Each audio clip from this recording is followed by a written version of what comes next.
All right, Matt. So what do you call a chicken that is staring at a pile of lettuce?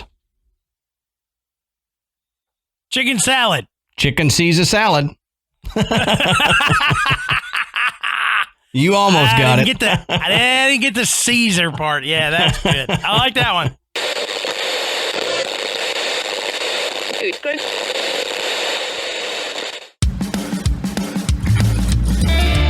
Good evening, everybody, and welcome to the Graveyard. Thank you for joining us tonight. My name is Adam. And my name's Matt. Now, pull up a tombstone or settle into your casket and get comfortable because this is Graveyard Tales.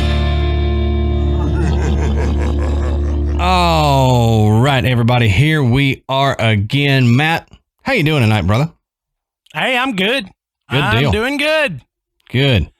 Had to fight off some allergy stuff going on that I know. took my voice away. We were just talking about how crappy it would be to just lose your voice, and come Monday morning, I'm like, oh, no. Yep. I was like, uh-oh. Oh, dude, I know. We've had a heat advisory and pollen alert here, and I can tell the pollen is a problem. Because every morning I wake up and I'm like, oh no, and of course in the time we're in, it's like, I got the Rona, and then you blow your nose, and take your allergy pill and it goes away and you're like, okay, thank goodness, I think now you could fart openly in public and get away with it more so than coughing. Oh yeah. You haven't cough or sneeze in public, everybody is looking at you like you're an outcast. Yep. You fart, everybody's just like, whatever. Yeah. Dude, the past 18 months, you haven't been able to cough in public. And I've had that talk with Michael before going into someplace. I'm like, okay, look, I know you got allergies going, but suppress the sneeze. Hold in the sneeze. Hold in the cough. And he's like, but I said, I don't care. Hold it in. Whatever you got to do, hold it in. So real quick, we want to say, go check out the Podbelly Network at podbelly.com. Go check them out. You can find some information on podcasting, and you can find some different shows to listen to. They got a bunch of different shows. They're a bunch of awesome shows to be a part of. Also want to say thank you to our sponsors for tonight. It's EveryPlate, Magic Spoon, and Best Fiends. And you can help the Graveyard out a ton by visiting our sponsors' websites, using our URL. And if you say, hey, I want to help the show out, but I can't afford to sign up for monthly Patreon or whatever, purchasing something from one of our sponsors using our code helps us out. It really does, because that shows that they're getting traction from our show, and they will come back, and that helps us keep, Graveyard Tales is a free show, and we can keep running the ads, and we can keep making it better for you because these sponsors are coming back. So if you want to help us out, go check out our sponsors, purchase something from them, at least go check them out using our URL. While you're online, we have just set up a Rumble account. So Rumble, and then search Graveyard Tales Podcast. You can find us. We're going to start putting up our videos on there. We've only got a couple up so far, but as it goes on, we're going to keep uploading all of our episodes on there like we do on YouTube. So if you're into the video sharing and all that, go to Rumble, look us up, follow us on there, share our videos, like our videos, that kind of stuff.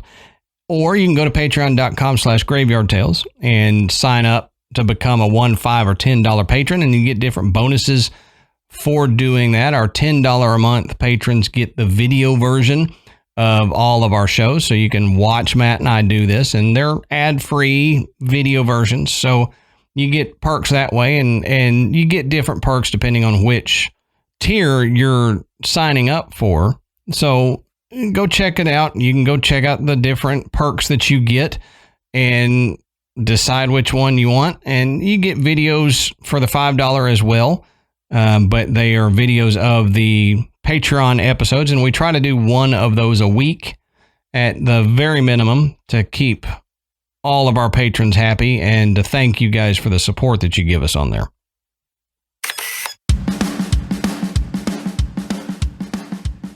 Okay, let's take a minute and talk about one of tonight's sponsors, Best Fiends. Now, if you've listened to the show, you know that Adam and I enjoy playing Best Fiends. It's our coffee break. Yeah. It just takes you away from the stress of the day and just gives you something fun to sit and do that you can do anytime. In my opinion, it's the best, match 3 style game that's out there. The rest are just different variations of the same thing. And as y'all know, our opinion is always correct. So, if you're tired of, crushing the same old candy, you should download Best Fiends. That's right. And with Best Fiends, you actually play through a storyline, a true storyline, complete with good guys, the Fiends, and not so good guys, the Slugs. So your Fiends start out as little baby versions of their future selves, and you play through it. And the more you play, the more Fiends join your team, and the more powerful they become, helping you solve increasingly challenging puzzles as you progress through the game. So you actually get to grow your little Fiends there, and it's kind of like feeding a baby and watching them grow. It's pretty cool. Grow up to be superheroes who fight giant slugs, but it's still like feeding your baby and watching them grow. So, and like Matt said, we play this all the time. It's a little break for us, and my dad actually started playing. I got him to start playing, and it's something occasionally he'll text me about, okay, how do you beat this level? And I'm like, well, I'm kind of ignorant to it, so let me give you to Ashley, and she'll tell you how to do it. Yeah, that's right. Yeah. As much as we love it, our wives kick our butt on it. They sure do. All right, so you can download Best Fiends free today on the App Store or Google Play. That's Friends without the R, Best Fiends. That's right. Download Best Fiends free today on the Apple App Store or on Google Play. That's Friends without the R, Best Fiends.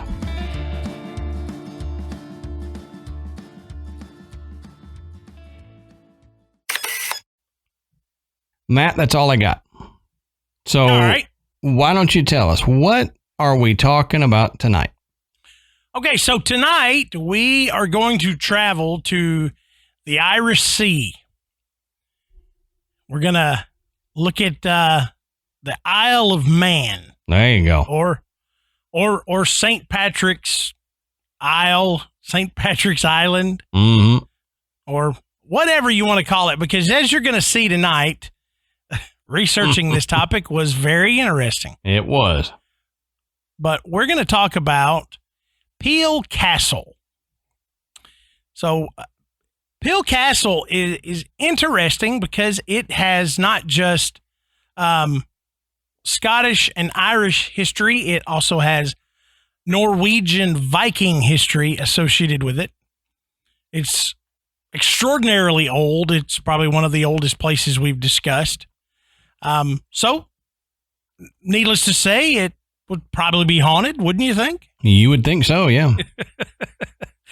But, Adam's going to get into this, but it is kind of funny how you get some of these really old places, and it's hard to find accurate history. Oh yeah. So let us know what you found, Adam.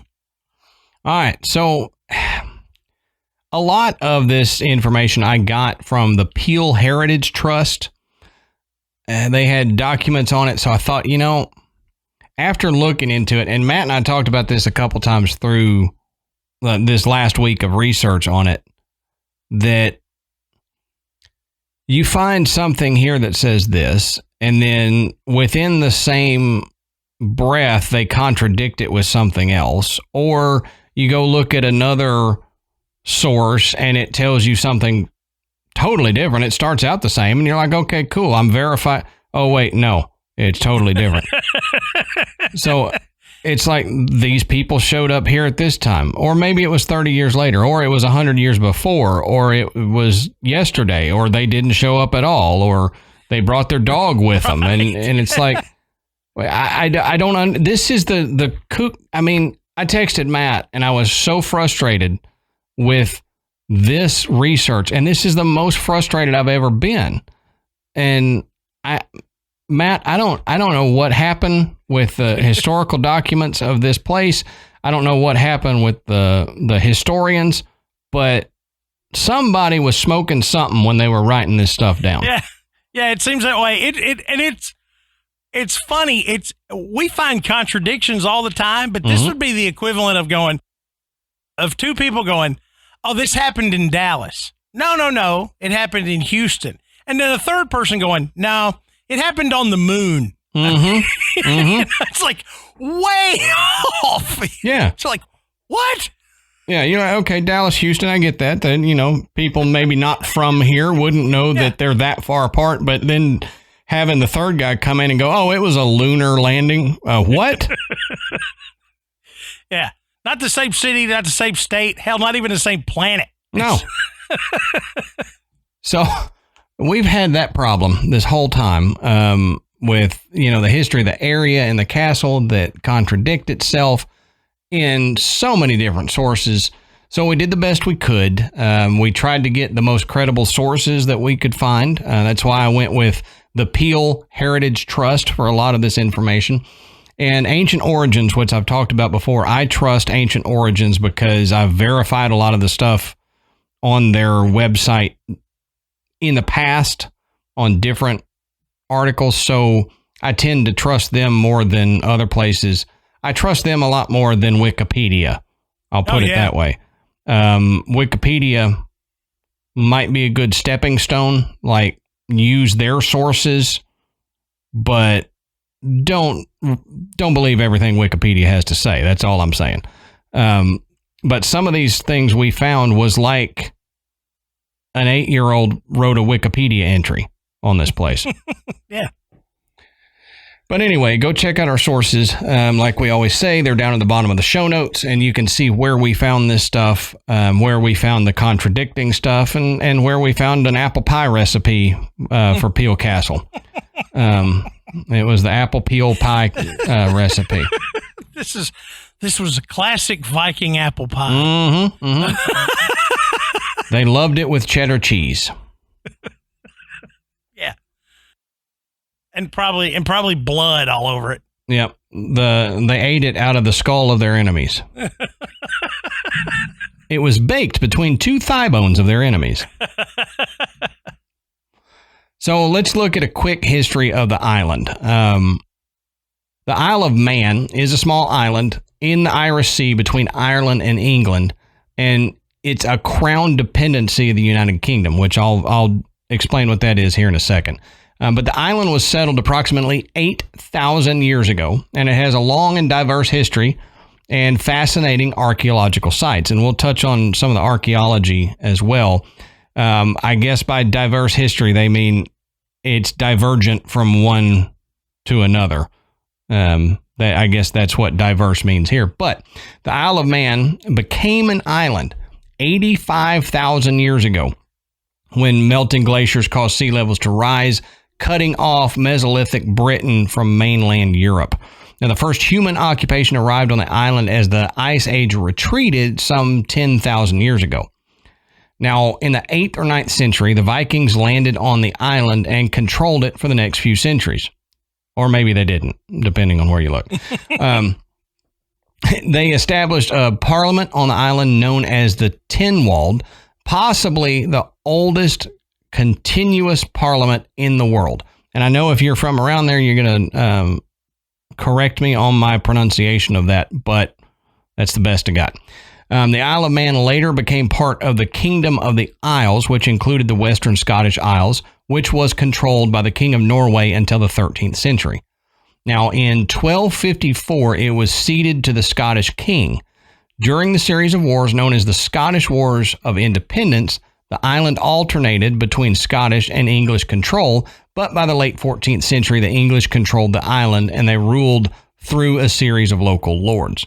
Today, the island is largely self-governing and is a popular tourist location as well as a financial center. Now, like I said, the Isle of Man is a crown dependency. Well, it's not like you claim dependence on your taxes necessarily, but it kind of is. It means that technically it's a possession of the crown or the queen directly, not of the UK. So the queen herself owns the Isle of Man. UK doesn't, like the United States owns Hawaii. Mm-hmm. This would be like the president owning Hawaii. So it's a little different. I think it's kind of cool. I'd like to have an atom dependency island. I have one. I have a mat dependency island. It's called my house. There you go. Full of people that are dependent on Matt. There you go. I would call it, though, if I had it, I would call it the baseball cap dependency, or the ball, like the hat dependency or something, since I'm always wearing a baseball cap. Now, the original language on the Isle of Man was called Manx, M-A-N-X. And Manx is a Gaelic language similar to some types of Irish Gaelic. The last native speaker of Manx, though, Ned Madrell, died in 1974. There are modern attempts to revive Manx, although only 2% of the population have any knowledge of the language, which makes it pretty hard to revive that language. So Manx is, for all intents and purposes, a dead language. Yeah.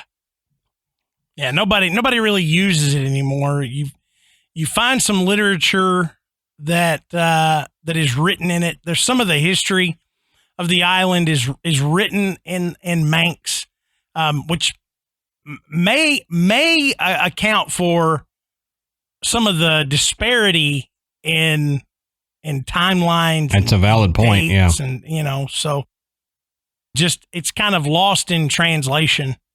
That's a valid point. It's like hieroglyphs used to be before they became something that a lot of scholars now can read, and a lot of Egyptian historical societies and everything learned. It was like one of those things, well, what does this say? It's a pretty picture of a bird. That's kind of the way Manx is now, is people are like, well, I think it says this. But somebody could come behind them and go, well, no, it actually says this.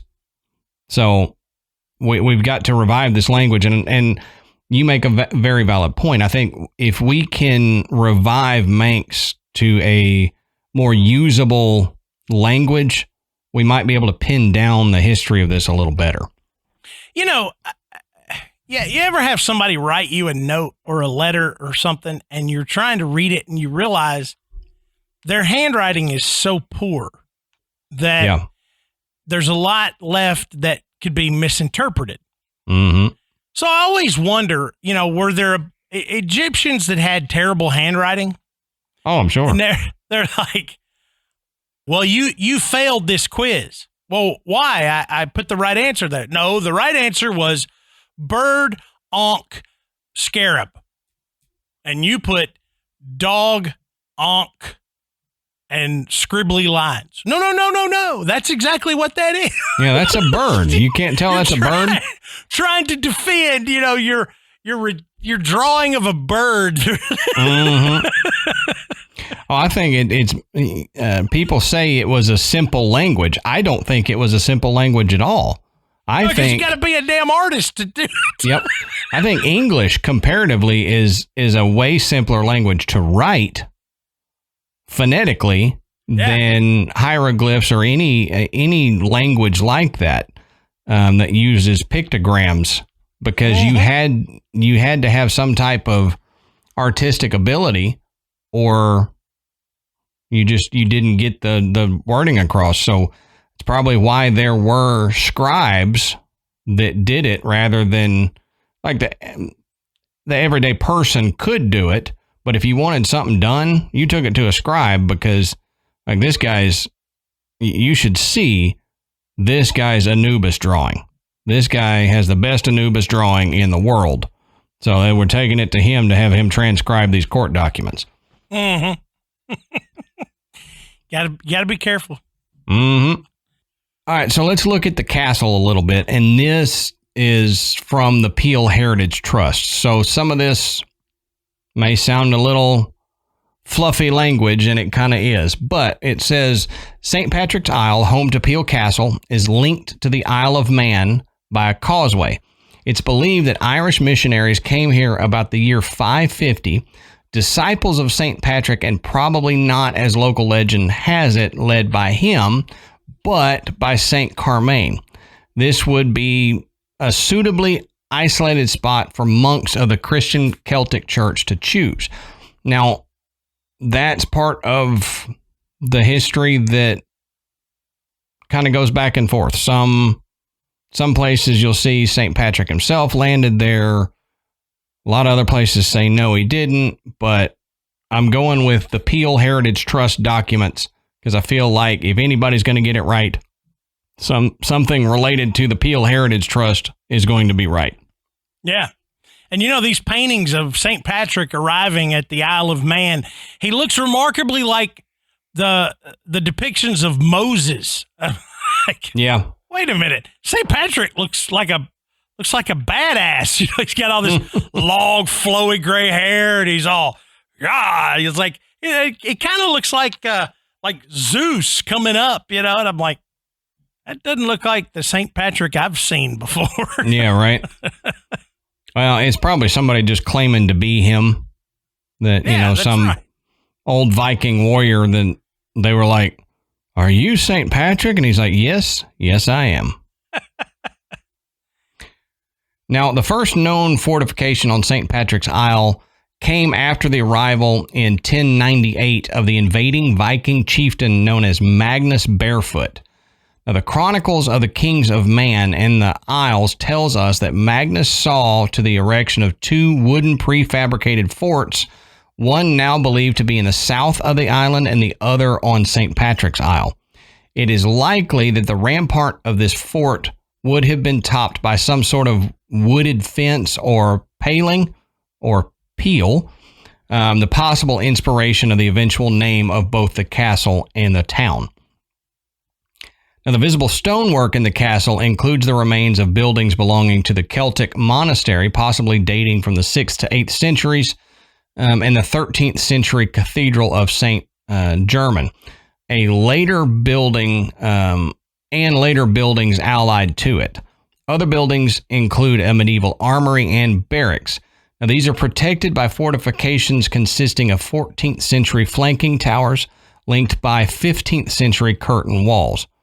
So far, this is saying that it is a hodgepodge of all sorts of different fortifications from different eras. So we'll post some pictures of Peel Castle on Patreon, but you can look them up too, and they're, I mean, it's impressive. Mm-hmm. It really is. But when you think about when it was built, yeah, very much so. Now, this goes on to say that the latest military construction took place in the early 19th century during the Napoleonic Wars and later in the 1860s during the time of Napoleon III. It is considered that a vestige of Magnus's fort was found during the final phase of excavations of 1982 to 1987 when rough stonework of a rampart was uncovered at a depth of 5 meters beneath the surface just inside the present curtain wall to the north of the cathedral. And we'll talk a little bit more here in a minute about the archaeological finds and stuff there, because they did find a couple interesting things. And I say a couple, you know, there was a lot, but we'll talk about a couple. Now, let's dive a little bit deeper into this, still on the Peel Heritage Trust information. So this goes on to say that after the Isle of Man passed into English suzerainty, which we had to look this up. It's basically like you're under the rule of somebody, but you can govern yourself. You have limited governing potential for yourself. In the early 14th century, the fortress we see today was created. Firstly, about 1390, the sandstone keep, the Peel Tower, which eventually was to give its name to the town, was built, along with the so-called Red Curtain, the adjoining sandstone curtain walls. This was to compensate for the weakness of defenses at this point, so easy of access at low tide. Flanking towers were also built, and later the rest of the curtain walls. These are nicknamed the Green Curtain after the slate used, which was quarried from an area just outside the castle at the northernmost part of St. Patrick's Isle. This says Peel Castle was garrisoned as the administrative center of the north side of the island, with Castle Rushen controlling the south side. In addition to its governmental role, Peel Castle was used as a prison. One of the best-known political prisoners was Edward Christian, the Earl of Derby's lieutenant governor on the island. Christian was one of the leaders of the 1643 protest of tithes. The Earl very cleverly calmed the large crowd of protesters who had gathered to meet him at the Green at Peel, today a public car park and grassy area along Peel Promenade. Christian, whose revolutionary reforms included election of the members of the House of Keys, was arrested and charged with treason. He died in 1661 during his second period of imprisonment in Peel Castle. So, it used as a prison. We know that prisons, they got some bad energy with them. Mm-hmm. Now, this says the Cathedral Crypt became notorious as the bishop's prison, housing Sabbath breakers for short periods. This crypt was and remains dank, dark, and cheerless, conditions which made long sentences unnecessary. Those incarcerated had been caught, possibly by their neighbors, desecrating the Sabbath or special saint's day by playing the violin, making hay, or by fishing. Making hay? Mm-hmm. I don't know if that's a euphemism. That's what I was kind of thinking. Mm-hmm. But basically, if you were a Sabbath breaker during this time, if you did something besides worship on the Sabbath and your neighbors turned you in, then you'd go to this prison here for a little while. Go to the Cathedral Crypt. I was just going to say, man, that would suck. Dude, wouldn't it? Imagine? Yeah. You're out there, it's like, man, you know what? I'd love to just go fishing. Mm-hmm. And then one of your neighbors calls you out, but like, you broke the Sabbath. Dude. Come get him, take him to prison. Yeah. Ratting on your neighbor. That's not cool, man. Yeah. Ancient Karens. Yeah. Now, this goes on to say that meanwhile, just to the north of the cathedral, in the most sheltered area of the castle, the English lords of Man, the Earls of Derby, built their private apartments. The cathedral continued its role until 1785, when it saw the last enthronement of a bishop. Even then, in a bad state of repair, its final humiliation came in 1824, when the remaining roof timbers collapsed in a violent storm, leaving the cathedral as we see it today.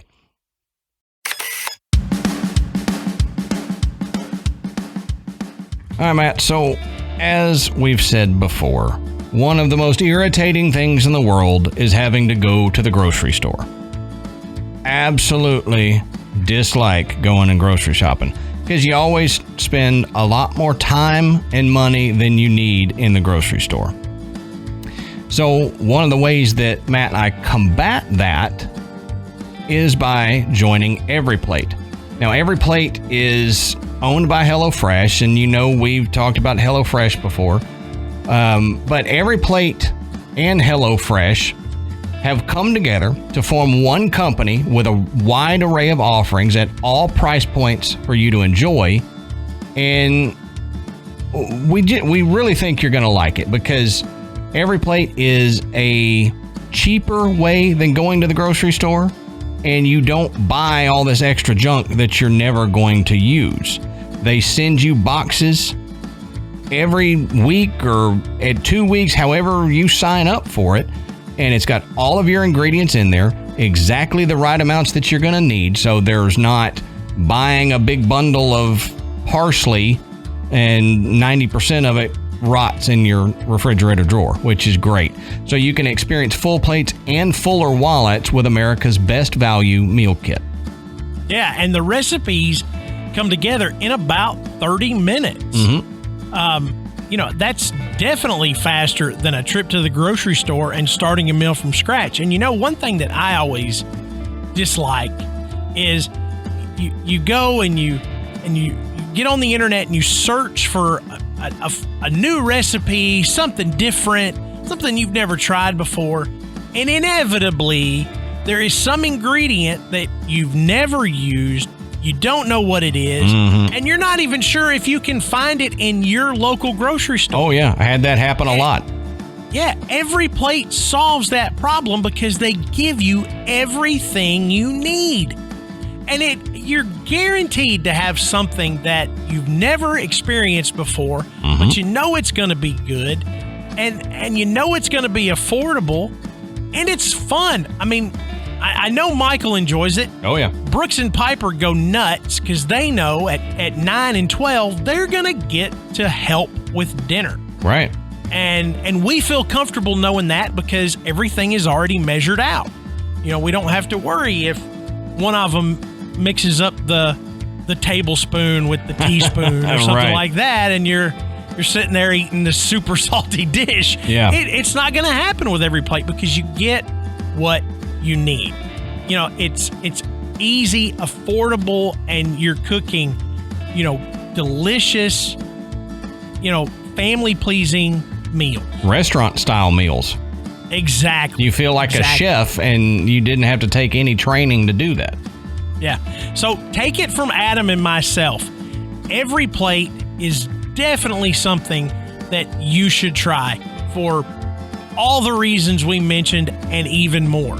So Graveyard Tales listeners can try EveryPlate for just $1.99 per meal by going to everyplate.com and entering our promo code Graveyard199. That's GRAVEYARD 199.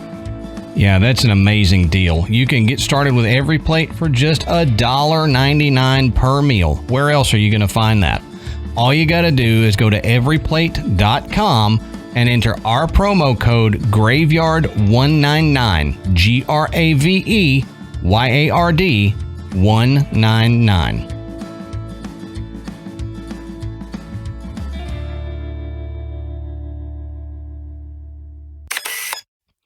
Save for the construction of a revetment for 2 heavy guns, plus a guardhouse and powder house about 1816, the castle was abandoned until a revival of the garrison was necessary in the 1860s because of the scare caused by the renewed predatory ambitions of France.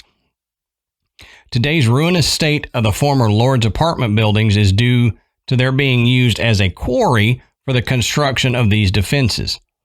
There was some refurbishment at the behest of Sir Henry Locke, the island's enlightened lieutenant governor from 1863 to 1883, and his period of duty coincided with the burgeoning of both the tourist trade and the fishing industry, both of which became so important to the livelihood of Peel's inhabitants. It says there have been several archaeological excavations carried out in Peel Castle.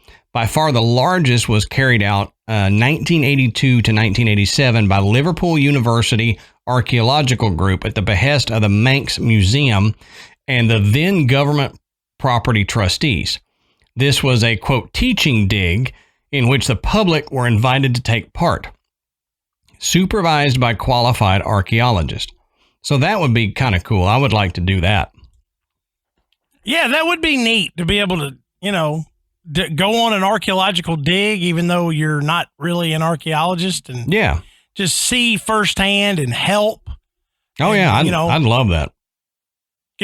Some guys out there going, look what I found, and then smash some 1,000-year-old vase that he dug up. Yep. That's why they don't do it much. But, I mean, if we got any archaeologists out there that are doing anything around Texas, I would love to go out sometime and at least see the process, hang out.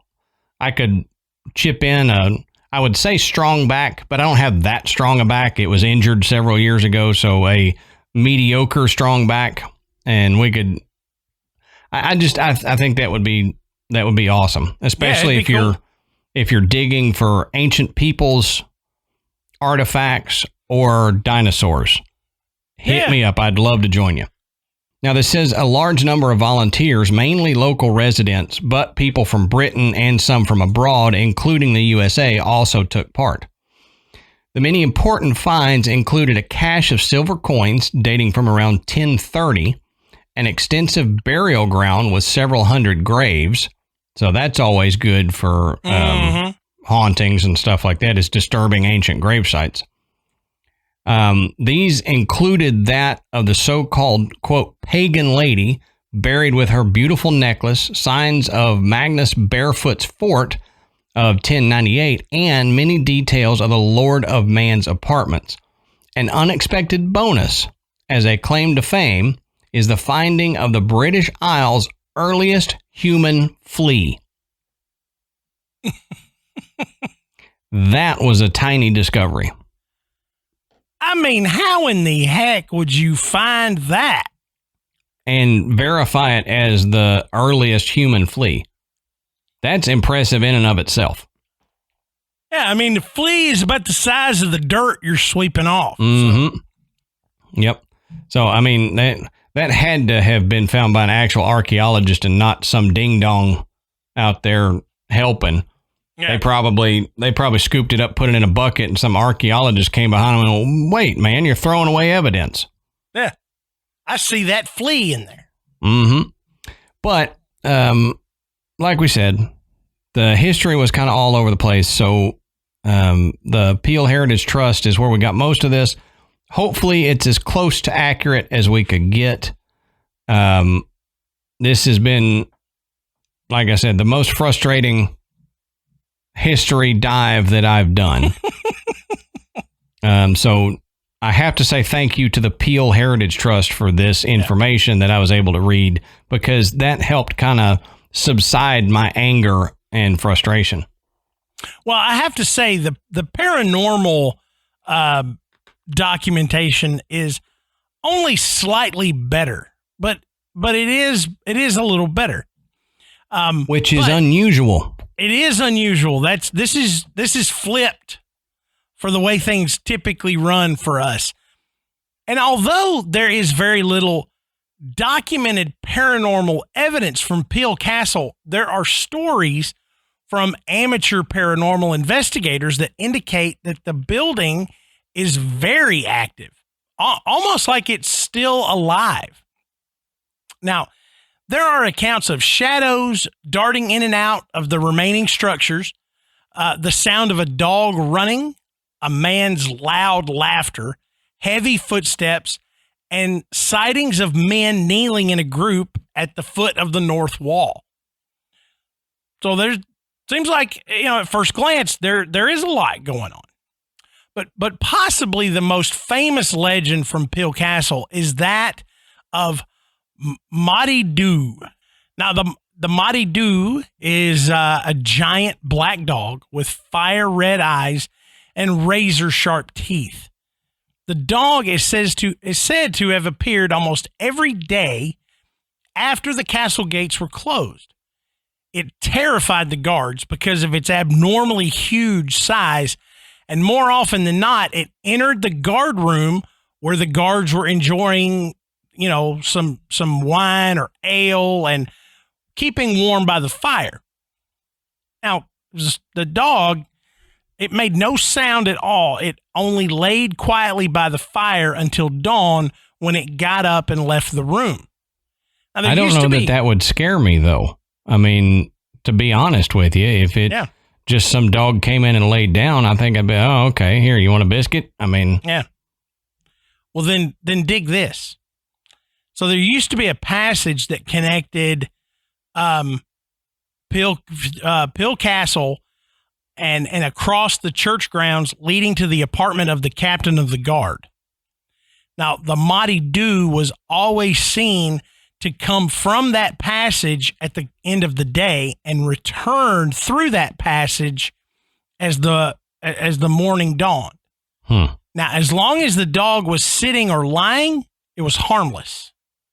But as the story goes, if he got up and followed you, death came with him. Oh. So one day in 1666, as the legend says, a drunk soldier yelled and challenged the dog, stating that he feared no evil. Now, the dog rose quietly, followed the drunk soldier.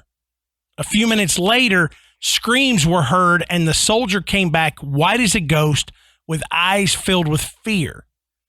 For 3 days, the soldier refused to talk and died on the third day. Oh, wow. Yep. I mean, you don't challenge anything paranormal, man.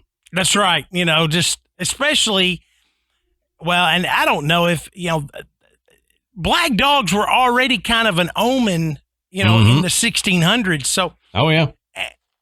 It makes sense that you're not going to challenge just a black dog. No. You know, no. It's just, you know, it's an omen of death, or at the least, it's an omen of misfortune. Yep. So, you know, why tease it? You know, Oh, I know. give it a bone, you know. Yeah, exactly. Make friends with it. Give it a turkey leg and a scratch on the belly, and hopefully it brings you good luck. That's right. But that story was supposedly the last sighting of the dog. And the passage was sealed up and never used again after the haunting, and a different pathway was constructed. So, I mean, it was serious enough that they were like, we're just going to close this off. Yeah. But sightings of the black dog haven't been limited to ancient legends. One William Walter Gill collected much of the Moddey Dhoo folklore and even some firsthand accounts. In 1927, a friend of Gill's reportedly saw the dog turning towards Glen Alden, and he said it was black with long shaggy hair with eyes like coals of fire. Wow. And a doctor, while driving the road, the same road in 1931, encountered a big black dog-like creature nearly the size of a calf with bright staring eyes. So a dog the size of a calf, it's a big dog. That's exactly what I was going to say. Is if you got a dog the size of a calf, I mean, maybe it was like a Irish wolfhound, but geez, Irish wolfhounds are huge. Yep. I remember we were at Oktoberfest, and there was a couple that had brought their Irish wolfhound out to the festivities. And of course, you know, the joke, you know, hey, nice horse. Oh, yeah, exactly. And the guy's like, never heard that one before. You know. Yeah, right. But I'm serious. It could have very well been a small horse. I mean, it was an enormous dog. Shetland pony. So let's talk about some of the spirits that are encountered at Peel Castle. And so this is going to take us back into a little bit of the history to understand, you know, this particular haunting. Now, as I said, the Moddey Dhoo is probably the most famous spirit wandering around Peel Castle, but he definitely isn't alone. In 1441, Eleanor Cobham was tried and convicted of practicing witchcraft against the king in an attempt to retain power for her husband, the Duke of Gloucester. Now, King Henry's death would have meant that the Duke would assume the throne, and thus Eleanor would have been queen. The accusation stemmed from a horoscope which was produced by astrologer Roger Bolingbroke and Thomas Southwell, and it was produced for Eleanor, in which the death of the king was predicted. And when King Henry found out about this, he accused the man of trying to murder him through necromancy. Of course, if you're going to murder somebody, with magic, necromancy is the way to go for sure. That's the best way to do it. Yeah. Now, when they questioned him, Bolingbroke named Eleanor as the instigator. So talk about throwing somebody under the bus. No kidding. Now, along with them was Marjorie Jourdamain. He also ratted him out for fishing on the Sabbath. So fishing on the Sabbath, that's right. She's a witch, and she fished on the Sabbath. Mm-hmm. Throw her in the bishop's keep. Oh, witch, well, but fishing on the Sabbath? Lock her up. We could forgive the witch thing, but that's right. I can't just look past fishing on the Sabbath. Like, who's not practicing witchcraft these days? Right. I mean, it's a fad. But along with them was Marjorie Jourdamain, who was also known as the Witch of Eye next Westminster. What a title. I don't know if that would really be a title. That's what they called her. It's like a nickname. Yeah. One of the charges against Marjorie was that she had made a waxen image of the king, which when melted away would result in a decline in his health. So it's kind of like a wax voodoo doll. That's impressive. Mm-hmm. Now, Eleanor confessed to seeking the help of Jourdamain for a potion to help her become pregnant. But that was all that they needed to link Eleanor to the supposed conspiracy. All of them were found guilty, of course. I mean, they're not going to let one of them off. No. Now, Southwell was imprisoned in the Tower of London, where he eventually died. Bolingbroke was hanged, drawn, and quartered. Ooh. Figured one or the other would have probably been sufficient. Yeah, you'd think so. I never understood the reason to draw and quarter somebody that was already dead. They did. Yeah, unless your belief was that, like some, they would come back after death if they were whole, then maybe I could see that. But I don't think at this point in time their beliefs were that you would come back from the dead unless you were vampiric or something like that. And maybe it was just, this would have been treason. So yeah, maybe it's just the way it was. We're gonna make an example out of you. That may be it. Now, Marjorie Jourdamain was burned at the stake, and as far as Eleanor goes, well, she got life in prison. So, at the time, the quote unquote prison for Eleanor was a tour of castles where she was held prisoner. One of the castles that she was held prisoner was, you guessed it, Peel Castle. That's cool. Now, some accounts say that she was kept there for as long as 19 years, yet others report that she was only there from 1446 to 1449, which is a total of 3 years. And there's other accounts that have other numbers of years that Eleanor spent there, so it's really 12, difficult to say. 30, 97. Yeah, I mean, 18. they said we know this. She was there. Yep. We do know that she was there. It's documented that she was there. For some period of time, she was there. But it does not appear that Eleanor died there. But it is believed that her spirit returned. Now, the swift-moving shadow of a slender woman is reported to slip up behind visitors with an unnatural speed. And some speculate that she is the one that cursed the castle, and others believe that she may have conjured the Moddey Dhoo. So, I mean, you get held prisoner in a castle and you are accused of witchcraft, and maybe she was a witch. She was friends with a witch. Yeah. Maybe she learned a little something. Yep. Learned how to conjure a black dog. Yeah. I couldn't. I'm gonna bring this up but this was really difficult to verify. And this, I told Adam before we started recording, about, I got so deep into this, I was reading like copies of documents from, the 1400s. Mm-hmm. And I'm sitting there just like going wall-eyed trying to make heads or tails of this. But it does appear that she was also imprisoned at Leeds Castle. Huh. Guess what else was seen at Leeds Castle? Yeah. A black dog. Mm-hmm. So maybe that's a trick she knows. She was able to do something like this. Maybe she had the ability to conjure such a creature. Yeah. Especially since it was at two of the places where she was held prisoner.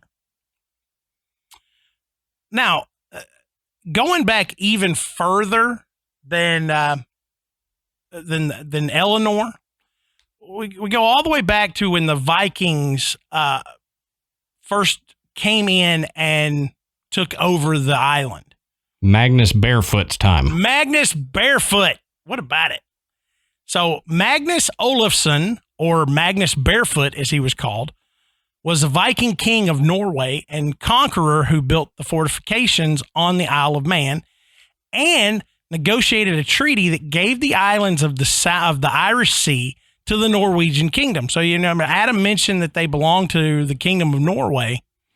This is how that happened. Mm-hmm. Now, although he may have been barefoot some of the time, the name is most likely a mistranslation because Magnus wore a kilt. He was very fashion forward. And this would make him bare-legged or bare-legged, if you will. And possibly that is the correct translation of his moniker. So it wasn't necessarily that he was walking around barefoot. He just had bare legs and it was mistranslated as barefoot.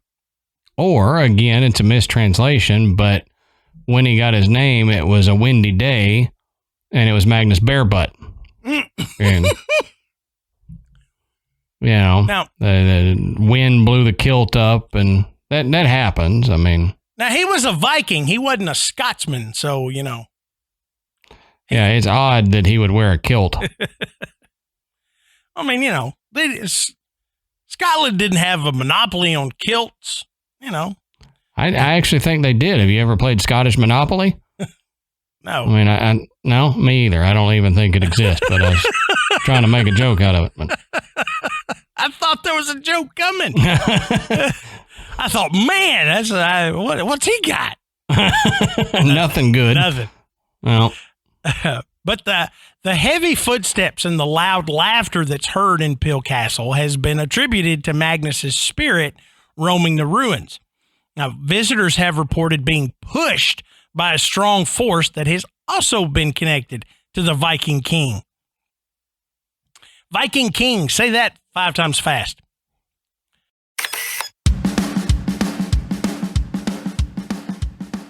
All right, if you've listened to this show, you know that one of my favorite snacks is cereal. Mm-hmm. I mean, I just love it. I have since I was a kid. I mean, growing up, Saturday morning, I'd get up, fix my big bowl of cereal, plop in front of the TV, ready to watch cartoons. But as an adult, I'm trying to eat better. I'm trying to be healthier. And that makes you think, healthy breakfast doesn't involve cereal. Yeah. Well, with Magic Spoon, that changes. Now you can have a good, healthy breakfast, but still get that cereal that you loved as a kid. That's right. And, I talked about this last time we talked about Magic Spoon, but my grandmother has really started liking it too because she has to watch her carbs and her sugar intake, but she, like us, loves cereal, and that may be kind of where I get the love from is my grandmother, but I gave her a box of the maple waffle and she just loves it. So we got her on the Magic Spoon train too, and it's good for her because it's 0 grams of sugar, 13 to 14 grams of protein, and only 4 net grams of carbs in each serving, and there's only 140 calories per serving. It's keto-friendly, gluten-free, grain-free, soy-free, and low-carb. And right now, you can build your own box.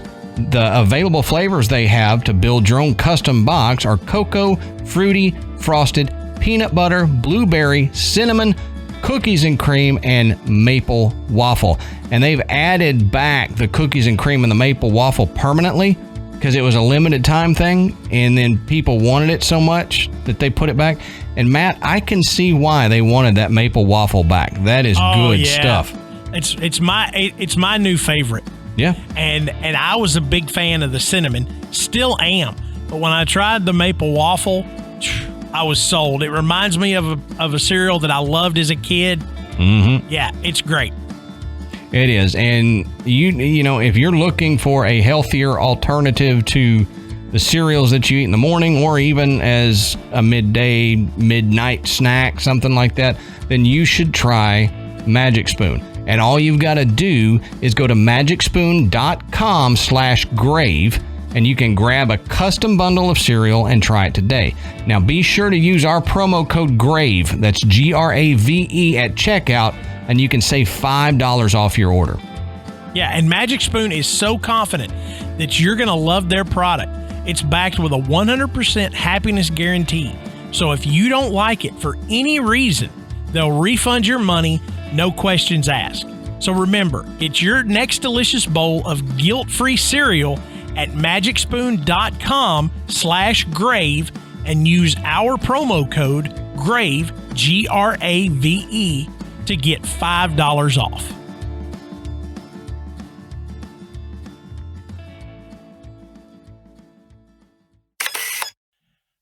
Now, monks have also been seen praying at the foot of the northern wall. Now, these are the apparitions of men kneeling at the northern wall. Mm-hmm. Now, it's unknown what time period these monks may have been from, but it's possible they are from 2 separate eras. Accounts of the monks in Peel Castle date back over 700 years. During excavation, remains of monks were discovered in a hidden chamber. One with the remains of a large dog buried at his feet. Yeah.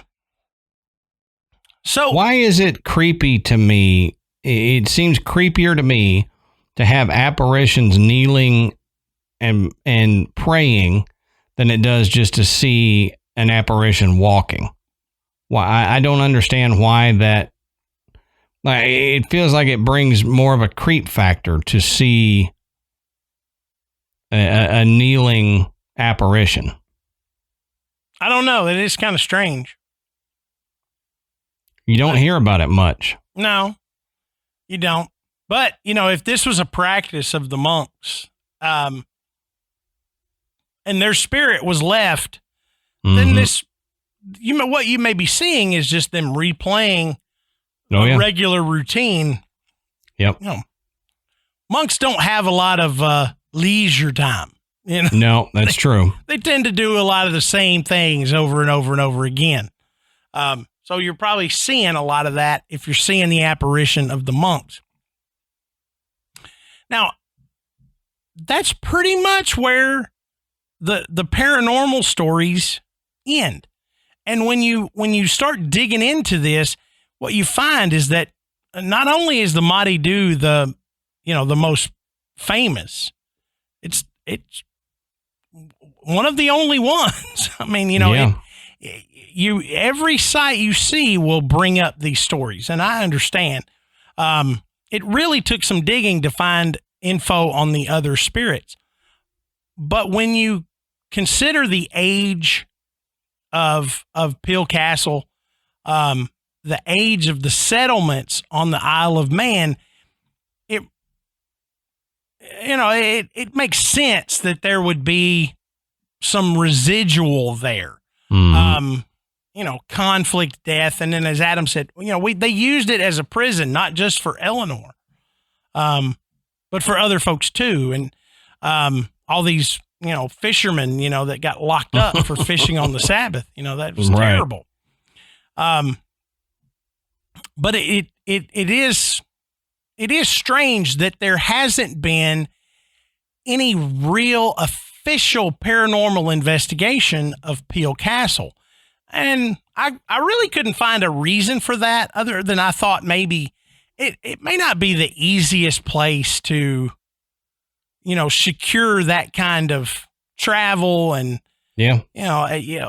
it's one thing for, a paranormal group to travel abroad, but it's another when there's so many places that you could choose from that are extraordinarily active and have well-documented history to just go, let's go to the Isle of Man. And it is more of a tourist spot, now. I mean, there's a lot, but if you're interested, we're going to do a follow-up Patreon episode about the haunted areas on the Isle of Man. And surprisingly, I found quite a few that are not Peel Castle. So, the island itself is pretty active and has, some fairly well documented paranormal activity outside of the castle itself. So if this interests you, jump on our Patreon and pick up. We've done this before. We've had, maybe 4 or 5 shows that we added a little bit of extra info, or we had something that was connected that we gave you a little bit more in our Patreon episode. So you do have that as well. It's not all just, other shows and other topics. Sometimes we expound on something from one of the regular episodes that may not fit well in the main episode. That's right. We're not discussing the Isle of Man per se tonight, but we are going to discuss some of those haunted places in an upcoming Patreon episode. I think we did this with the Philadelphia experiment. I think we had an extra show on that. We did. I think we've had a few others. So it's a pretty neat little thing. Get you some extra information. It's just some of that stuff we find as we're researching. We're like, hey, this is interesting. It doesn't fit right now, but we're gonna put a bookmark on this and come back to it later. So I don't know. This is the time where we ask you, what do you think? And honestly, I'd be surprised if any of you had been able to formulate an opinion from what we were able to find. Yeah, right. I'm kind of the opinion of, hey, this place is really old. There are human remains there. That was built on top of a graveyard. It was a prison. I'd say you got a pretty good chance that this place is haunted. And we wanted to do this because when you look up lists of haunted places, Peel Castle usually comes up. So we started looking into it, and we found all this weirdness. And like we've done on other places where we've looked into something and it may be on a list of super haunted places, but Matt and I could not verify any hauntings at all. We're kind of doing this in the same vein of it. There is activity there, but it's not as active as other places we've researched. And the history is kind of wonky and all that. So it gives you something to think about when you're looking at different haunted places and this comes up. Yeah. And I've said this before, and it's kind of an aside, but I use it in my research. TripAdvisor is a great resource in finding personal experiences in the paranormal realm. Especially when you start looking at haunted hotels or castles or places like that, tourist places, because people will visit and they'll leave a review and they may have a pretty fascinating story in the review of something that happened to them while they were visiting. I didn't find that with Peel Castle, but I'm just bringing that up, that if you're one of these folks that likes to go, hey, we're going to go visit this city, let's find a haunted hotel and stay at, which is something I would do. TripAdvisor is a good way to find that haunted castle, or haunted hotel. Yeah, maybe a haunted castle too. There may be a haunted castle. There's a lot. We've talked about a lot of castles you could stay in overnight. Mm-hmm. So when you're done with TripAdvisor, you can surf over to our website, which is graveyardpodcast.com. And on our website, you can find links to purchase Graveyard Tales merchandise, from t-shirts, stickers, posters. You can also listen to the show, and you can become a patron. And we've mentioned several times tonight about our Patreon episodes, and that is where you can find the link to jump in there and help out the show and get a plethora of bonus content. And we're also on Instagram and Twitter. Just search Graveyard Tales, and please don't forget to rate and review us on iTunes. It helps bring us up the charts and makes the graveyard easier to find. So, until next time, we'll save you a seat in the graveyard. See you soon.